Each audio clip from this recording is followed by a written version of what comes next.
Praise and thank the Lord for these 10 years the Lord has given NCCF and helping us all these years. Thank the Lord for what He has done.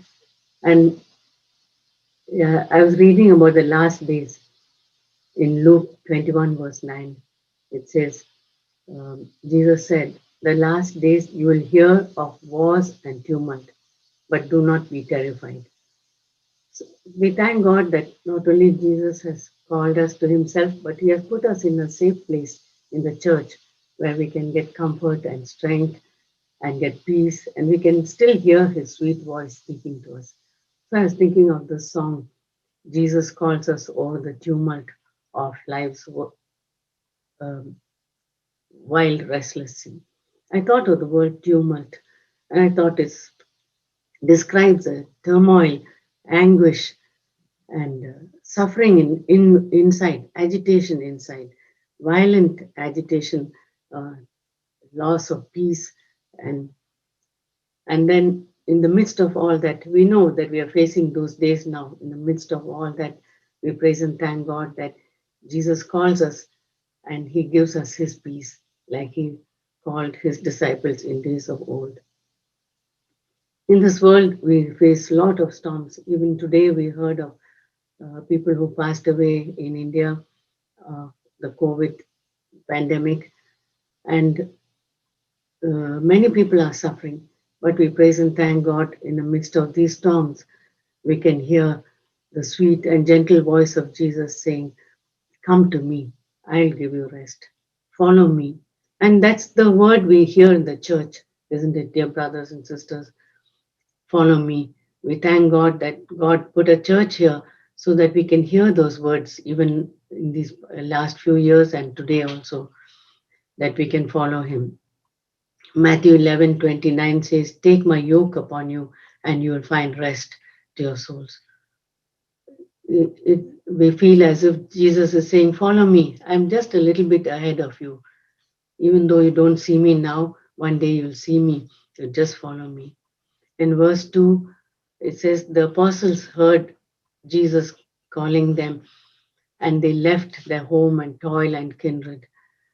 And that's the same call that comes to us also when in Luke 11:26, when Jesus said, "If anyone wants to follow me, let him deny himself daily, take up the cross and follow me." Thank God that we can hear these words in the church today and be reminded of it, of following Jesus, taking up the cross and following Him. And um, these disciples left everything. That call comes to us also to give up all our soulish attachments to our kith and kin, our relatives, our homes, our toils, everything that weighs us down. In verse 3, Jesus calls us from the worship of vain world's golden store, all the idols that can come up in our lives, the gifts. We worship the gift and not the giver. In 1 John 5:21, it says, "Little children, keep yourselves from idols." And the Lord will show us what are the idols that have come up in our life, our houses, our wealth, our vacations, jobs, anything that has taken the place of Jesus, that's an idol. Jesus must be supreme in our lives every day. Thank God that we can hear those words in the church even today. Verse 4, it says, "In our joys and in our sorrows, in our times of leisure, in our times of pleasure, we have to love Him more than these." That love Him more than these reminds me of the words that Jesus said to Peter after Peter had betrayed Him and he decided to go back to fishing. The same Peter who heard Jesus calling him, "Follow me," after he betrayed Him, he decided to go back to his fishing job. And even there, Jesus met him and blessed his fishing business. And he must have thought, okay, maybe I'll go back to my fishing industry. And Jesus must have known his thoughts and He said, "Peter, Do you love me more than this business of yours which is prospering? Do you love me more than even your lost testimony? The other disciples have seen you betray and heard of you betraying me. I know what's going on in your heart, but do you love me more than these? Yes, dear brothers and sisters, sometimes we have let the Lord down many times, but that voice of restoration comes to us. Do you love me supremely? Am I first in your life?